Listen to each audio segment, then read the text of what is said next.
തിരുവനന്തപുരം കാട്ടാക്കടയിൽ 5 തെങ്ങിന് സമീപം നിർത്തിയിടുന്ന auto taxi കത്തിയ നിലയിൽ.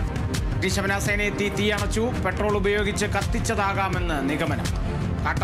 കാട്ടാക്കട പോലീസ് സ്ഥലത്തെത്തി അന്വേഷണം ആരംഭിച്ചു.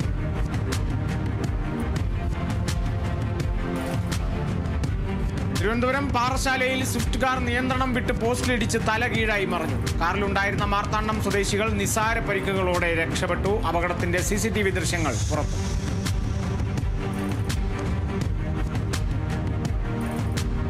ബാംഗ്ലൂരിൽ നിന്നും കേരളത്തിലേക്ക് വിൽപ്പനയ്ക്കായി കൊണ്ടുവന്ന 6 കിലോയിലധികം കഞ്ചാവുമായി തൃശൂരിൽ 2 പേർ പിടിയിൽ.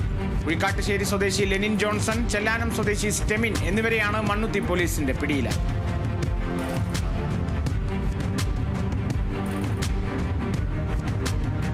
തൃശൂർ വടക്കുംനാഥൻ ക്ഷേത്രത്തിൽ വെച്ച് സ്ത്രീയുടെ മാല കവർന്ന കേസിലെ പ്രതികൾ പിടിയിൽ. തമിഴ്നാട് സ്വദേശികളായ ഭഗവതി, രാമായി എന്നിവരെയാണ് ഈസ്റ്റ് പോലീസ് പിടികൂടിയത്.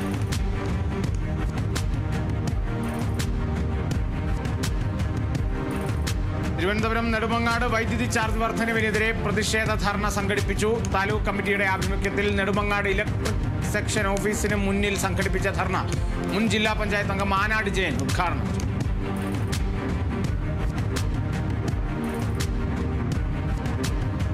മലപ്പുറം തവനൂർ വയോജന മന്ദിരത്തിൽ Cheriral higher secondary school scouts and guides വിദ്യാർത്ഥികൾ സ്നേഹ സന്ദർശനം നടത്തി. കുട്ടികൾ അന്തേവാസികളുമായി അനുഭവങ്ങൾ പങ്കിട്ടു. വിവിധ കലാപരിപാടികളും അവതരിപ്പിച്ചു. തുടർന്ന് വിദ്യാർത്ഥികൾ കൊണ്ടുവന്ന സമ്മാനപ്പൊതികളും വസ്ത്രങ്ങളും അന്തേവാസികൾക്ക് കൈമാറി.